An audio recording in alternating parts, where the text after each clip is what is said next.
দ্বীপ জেলা হাতিয়ার নলচিরা লঞ্চঘাট থেকে আপনাদের দৃশ্য দেখানোর চেষ্টা করতেছি। এই সি ট্র্যাকের মাস্টার উনি। তো প্রতিনিয়ত আমি হচ্ছে লঞ্চ জাহাজের ভিডিও করে থাকি, বাট আজকে সি ট্র্যাকের ভিডিও করব। দেখেন মানুষ কিভাবে প্রতিনিয়ত যাতায়াত করে। আচ্ছা, ওইখান থেকে আপনি প্রতিদিন কয়টা বাজে ছাড়েন? আমরা ওইখান থেকে সকাল 8টায় ছাড়ি। সকাল 8টা। এখানে পৌঁছান কয়টা বাজে? এখানে আমরা যদি ভাড়া থাকে তাহলে উজান জোয়ার হলে 1.5 ঘন্টা লাগে, আর যদি ভাড়া থাকে তাহলে 1 ঘন্টার আচ্ছা, ভিতরে চলে। এই একটু আগে আপনি কতজন যাত্রী নিয়ে আসছেন? আমরা এখন যাত্রী নিয়ে আসছি 275 জন। 275 জন। মানে কতজন ধারণ ক্ষমতা রয়েছে এই সি ট্র্যাকের? 250 ধারণ ক্ষমতা। 250 ধারণ ক্ষমতা। এর থেকে তো বেশি অনেক সময় যায়। হ্যাঁ, মাঝে মধ্যে ঈদের সিজনে আরেকটু বেশি হয়। আর এখন ওয়েদার যেহেতু খারাপ, তারপরে এখন তো ঢাকাতে নৌ চলাচল বন্ধ, আপনার মনপুরা। তো এখন যাত্রী কেমন হয়?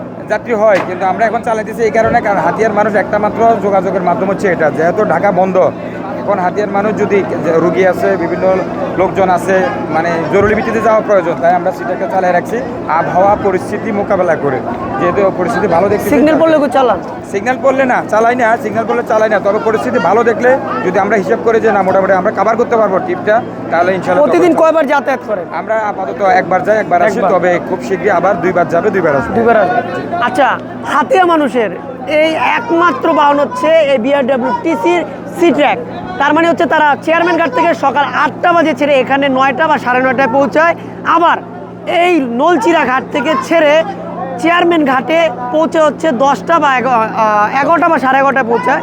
হ্যাঁ, এখান থেকে 10টা বাজে ছাড়ে।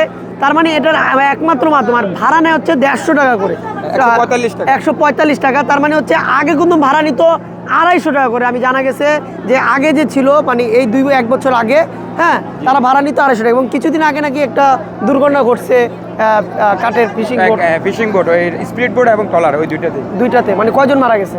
মারা যায় না, একজন পুলিশ মারা গেছে বলে। ওটা হচ্ছে ভাষাঞ্চল থেকে আসার সময় একটা ট্রলার দুর্ঘটনা ঘটছে, একজন পুলিশ মারা গেছে, একজন রোহিঙ্গা নিখোঁজ আছে। তারপরে এই আচ্ছা, যাই হোক, আপনাদের আরো তথ্য জানাবো, ভাইয়ের সাথে গল্প করতে আজকে যাবো। ইনশাআল্লাহ। সবাই ভালো থাকবেন। ভিডিও দেখছি ইনশাআল্লাহ। ঠিক আছে, ওকে, আমি যাবো আপনার সাথে।